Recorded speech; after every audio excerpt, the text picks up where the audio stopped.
Well, and here we go again.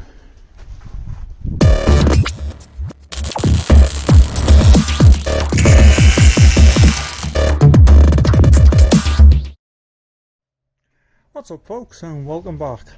So, if you saw my last video, you know I was at the Newark Auto Jumble last week. But one of the reasons why I was there was because I got the chance of something. So, let's go and look. Yep, try not to fall over, having issues with gravity. Yeah, I have a rear bumper. Now I didn't actually buy this from the Auto Jumble. I saw it on Facebook Marketplace and I swung by to pick the bumper up and do the Auto Jumble. I've got another video coming up on this side of the camper van. You'll get more details in that, but I've been looking around for a bumper for a while now, and honestly they're hard to find. They're either in reasonable condition and people want an absolute arm and a leg for them, or they're completely rotten and people want an arm and a leg for them. So spotted this one, went along. It's got a few dents and everything in it here and there, but it's solid, you know.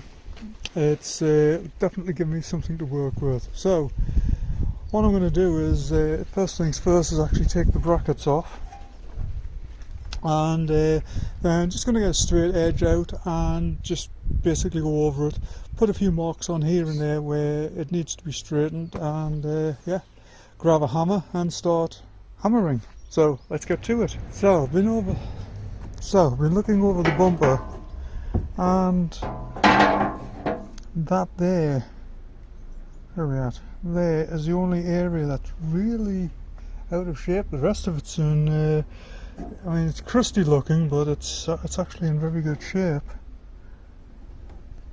So I'm gonna grab a hammer, a few dollies, and let's just work this area, get it all nicely flattened out, and then we'll take it from there. Okay, so may not look like I've done anything, but I now have the profile back in the bumper, and a few little dents there to massage out. And where was the other? A couple more somewhere. Where were they? Don't remember. There's a couple more dents anyway, just to massage out of it. But and that, as they say, is going to be that. And yeah, it looks worse than it is. This is why I wasn't bothered about actually stripping the paint or anything off it just yet. I wanted to wait until I had all of this all nicely smoothed out. I've lost that dent. There was another dent in it. I know there was another one in it somewhere that I needed to... There it is, right on that corner. That's it right there. I knew I thought I was starting to lose my mind there. Well, saying lose my mind, lose what's left of it anyway. But yeah, I'm quite happy with that. Selection of fibre discs here. That's pretty worn down, but there's still enough meat in there to get this. But very important, dust mask. I have no idea what paint is on here, and I'm assuming that it's very, very bad for you. So yeah, dust mask, ear protection somewhere, and let's get to it. So we are coming along there quite nicely, but in true fashion it's starting to rain, so I am just going to pack it up here for now. But yeah, we are getting there. And now one thing, I know someone is going to point this out. Yes, I am aware that along there is a section cut out of this bumper. The van that this came off had a big bore exhaust system on it. There was a large box there, and they trimmed the bumper. I'm not concerned about that. Worst case scenario, I'll put a piece of metal in, weld it up, call it good. The main structure of the bumper is good. It's not rotten and it's not mangled and twisted and whatever. Anyway, it's getting a little bit heavier there. Let me pack up and we'll come back to this tomorrow. Well, it's not raining, so I'll take that as a good start to the morning. It is windy though. Whatever, let's get on with this. Well, it is coming along there nicely, but I'm removing most of the paint with the finger file and the angle grinder, but I'm then going over it with 120 grit and the digger, and that is revealing all the little imperfections. You see the like little marks there and little ding there, big ding there. But yeah, that's what I'm doing. Just worked it down to this nice satin finish so I can see all of these little imperfections, and then I'll come back with the hammer and dolly and get rid of them. So I've got it turned round there, but I don't know if you can actually see just the sheer thickness of paint that's on this thing. Way more than it was on the front bumper, so this has obviously been painted many times. But these last few coats, it feels like oil-based household paint. That seems to be a consistent theme with these old VWs, people actually painting them with household paint. If you recall way back, when I was stripping the actual camper van body shell, that was one of the things I ran into with that. Some of the panels had oil-based interior household paint. Well, that is most of it sanded there. Obviously you can see little bits here and there, that's where there's little dings in it, so but yeah, it's overall it's not that bad, you know. I've seen worse. There's a big black cloud suddenly come over, great. But yeah, the bulk of that bumper was in good condition, so I can work with it. But what I'm going to do next is I'm going to flip it over so I can work on this top side, and then I'm going to go around, like I said earlier, just start knocking out all the rest of these little dents, work them out, and then figure out what I'm going to do with this. I don't know, I may just trim it, just straighten up that edge. I don't know yet. We'll figure that one out. I've been sitting here working these now, so that one there is almost out, same with that one there. A little bit more work on that. And this one here, that's if I hit that with a sander, that'll probably just take that mark out now. So yeah, she's coming along quite nicely. There's a number of holes drilled in here. This one here, I thought that was somebody had cut that out, but I think that's actually meant to be there. So, but yeah, I mean, as I've said, for what I paid for this bumper, a little bit of work is okay. The other problem is as well is that either we've got most of the ones I've found have been quite a ways away, so it's gas prices to get there, diesel. And yeah, the cost of the actual item. So yeah, having to put a little bit of work into this is okay by me. Got these all, like I say, nicely worked out. So need to address this, and I think the very first thing I'm going to do is just straighten this edge up best I can. So I think let's get a straight edge out and just see if we can mark a line along here, and we'll just run along it with an angle grinder. I'm still in two minds as what to do. I have got some steel there. I think I'll probably just weld a section in. I think that's going to be the easiest. Weld it in, clean all the welds up, and call it good. It is on the bottom, so nobody will see it, but you know, I kind of know it's there. So yeah, I think that's the plan. Well, that's it. I look crippled on the camera. Anyway, it doesn't matter. yeah, it's all welded in there. I've just put a little bit of filler in there just to fill a couple of little scrapes and everything, but that's the bottom end all done. So yeah, I'm just going to get it flipped over, finish this top end off, and then we'll get some paint on it. And what I'm going to do is I'm just going to put primer on the outside for now, leave that to dry, and then I'll get in with a pressure washer, blast out all of the loose rust and everything on the inside, sand it, and then call it good. We'll get some high build on it. Don't have any epoxy yet, but we'll put it to one side and we'll get it into epoxy primer and then paint. So as you can see, guide coat on there. Well, it's high build actually, but I'm using it as a guide coat, and just got a couple of areas there. So yeah, we're getting there. Compared to what it was this morning, it's a vast improvement. And that, as they say, is that. So, quite an improvement over this morning when I began.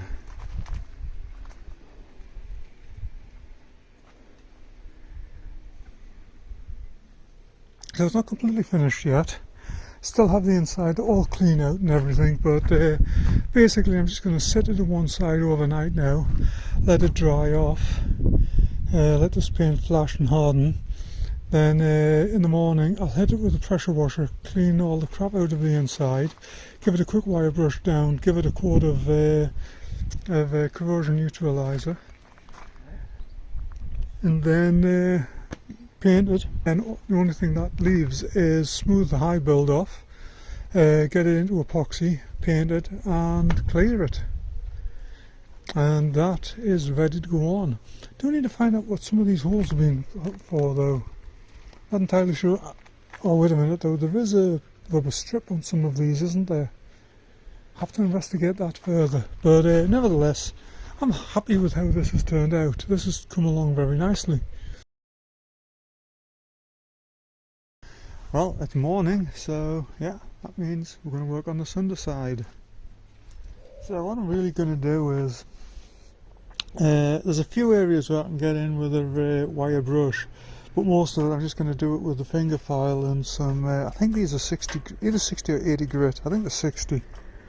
And I know that's quite coarse, but we don't need a paintable finish on the inside here, we just need all the rust cleaning off. And yeah, so that's the plan for this morning. So that's it, we're all primed up and everything now, all the insides there is done. So I'm going to leave this here to dry for an hour or two, and we'll give it a slight sanding later, and then it's just ready to leave sitting for epoxy. I'm not doing that today. I do have the roof and everything to do on the van. Obviously I mentioned in the previous video that when this tent came down, blah blah blah, damaged paintwork, what have you. So I'm just going to do this bumper when I do that. So these are the 4 brackets that I actually have. So these 2 obviously got rot there, but overall these 2 here look to be the ones in the better condition. That's interesting.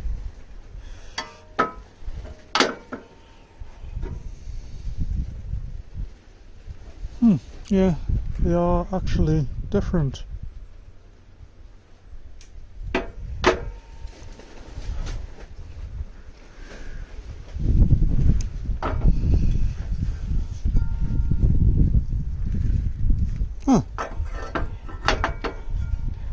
So I think these are the 2 that I'm going to use. Let's give these a really good clean up and paint them. These 2, I mean there's no point in getting into welding when you've actually got a couple that are solid, so yeah, I think that's what I'm going to do. I'll put these to one side. I've got a pile of parts that it's just surplus stuff from the VW build, and what I'll probably do is at the end of it all I'll put it on Marketplace and clear it out, because I don't want to do it just yet. When I did the Transit, obviously those that have watched the Transit videos know that I had two vans to work with. Well, I got rid of one of them, and then afterwards realised that there was some stuff on there that I should have kept. So I should have kept that other van, and I don't want to make the same mistake with the VW, because this is all completely new to me. I have never worked on these vehicles before, and I did not dismantle this one either, so there is just so much stuff there that I don't know where it goes. So I don't want to get rid of anything, even stuff like this where I do know where it goes. I don't want to get rid of it until it's all together, everything's working, all the boxes are ticked. So yeah, and no, I'm not a hoarder, honestly. Anyway, let's get these cleaned up. Okay, so obviously the black. Well, when I was having a bit mooch around in the shed there, in the garage, sorry, found some Hammerite. So again, for my American viewers, Hammerite is it's a British brand of paint, and it's basically a direct to metal, very hard finishing paint, and it's great for brackets or anything like that. So I just hit them with Hammerite. I'll leave them there to flash off, and yeah. But meanwhile, I'm just cleaning up all of these threads and everything.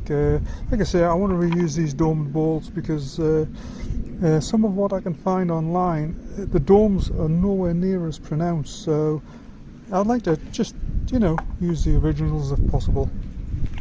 Well, that's it. They are all now nice and dry. And yeah, so I'm just going to put these to one side. Got the bumper sitting here. It's just, yeah, doing its thing. So I think I am going to bring this video to a close here. I do have some more things coming up on the van. Obviously I'm going to get all of this paintwork finished off again, get all the windows and everything again, get it rewired. The other thing I'm going to do is I do want to drop the fuel tank out on this. Now on this one, I know on some of the earlier ones there was actually an access port inside the area over there that you could I think lift the tank out. However, this variant you can't. The tank has to come out before the engine goes in. So that's what I'm probably going to do. I'm going to drop the tank out. I want to actually give it a good going over. So that's what I'm going to do. I'm going to drop the tank out. I want to give it a good going over, make sure it's actually sealed. The other thing I'm going to do is I am going to put a tank liner in it. Now, in the UK, like many other places, we're now getting ethanol in the fuel, and a raw steel gas tank, petrol tank, just isn't going to cut it. It's going to end up rotting out very quickly. So what I want to do is, like I say, get this tank out, see what condition it's in. If it's in good condition, then I will go to Frost, who do a kit that is available from Eastwood in the States. It's actually, I think it's an Eastwood product, but Frost Restoration in the UK sell it, and it's basically what it is it puts like an epoxy coating on the inside of the tank. Now, I have heard some tales about this, especially when you get online. People are like, oh my god, you can't use that, it flakes off. I have used this on a multitude of classic vehicles and never had an issue. But you have got to be meticulous with the cleaning of the gas tank, period. The majority of the time when I've seen this flaking off, it's because the tank hasn't been cleaned thoroughly. And yeah, so like I said, I have never had an issue with it. And one of my vehicles, I put over 70,000 miles on it with an epoxy tank, and the car is still on the road. And I actually saw it. I saw it on Marketplace a couple of days ago. It's back up for sale again. And yeah, so if you do it correctly, there should be no issue. And yeah, so anyway, that's enough of that ranting. So let's call this video here. And again, thank you for watching. click like, subscribe, you know, whatever, and come back and see me sometime. So take care and have a good one.